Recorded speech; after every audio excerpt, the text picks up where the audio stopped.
મુન્દ્રા વિસ્તારમાં આધાર પુરાવા વગરના ઓઇલના જથ્થા સાથે બે ઈસમો ઝડપાયા. ભુજ જિલ્લાના મુન્દ્રા પોલીસ સ્ટેશન વિસ્તારમાં આધાર પુરાવા વગર ઓઇલની હેરાફેરી કરતા બે ઈસમોને લોકલ ક્રાઇમ બ્રાન્ચ પશ્ચિમ કચ્છ ભુજે ઝડપી લીધા.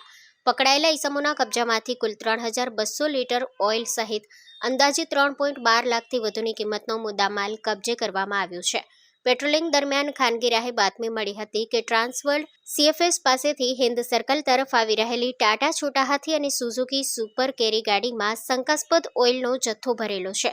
બાતમીના આધારે બંને ગાડીઓ અટકાવી તપાસ કરતા તેમાં બ્લુ કલરના બેરલમાં ઓઇલ ભરેલું મળી આવ્યું હતું. ચાલકો પાસેથી ઓઇલ અંગેના આધાર પુરાવા કે બિલ માંગતા તેઓ કોઈ દસ્તાવેજ રજૂ કરી શક્યા ન હતા, જેના પગલે તમામ મુદ્દામાલને શંકાસ્પદ મિલકત તરીકે BNSS કલમ 106 મુજબ કબજે લેવામાં આવ્યા. પકડાયેલ ઈસમો દાઉદ ઇશાક કુંભાર ઉંમર વર્ષ 32 રહેવાસી સુરલ ભીટ રોડ GIDC પાસે ભુજ, અયાન અબ્દુલ રહેમાન કુંભાર ઉંમર વર્ષ 20 રહેવાસી અમનનગર રેલવે સ્ટેશન રોડ ભુજ. બંને ઈસમોને BNS કલમ 35(1) હેઠળ અટક કરી આગળની કાર્યવાહી માટે ખાવડા પોલીસ સ્ટેશનને સોંપવામાં આવ્યા. Story by Kiran Gori, Bhuj.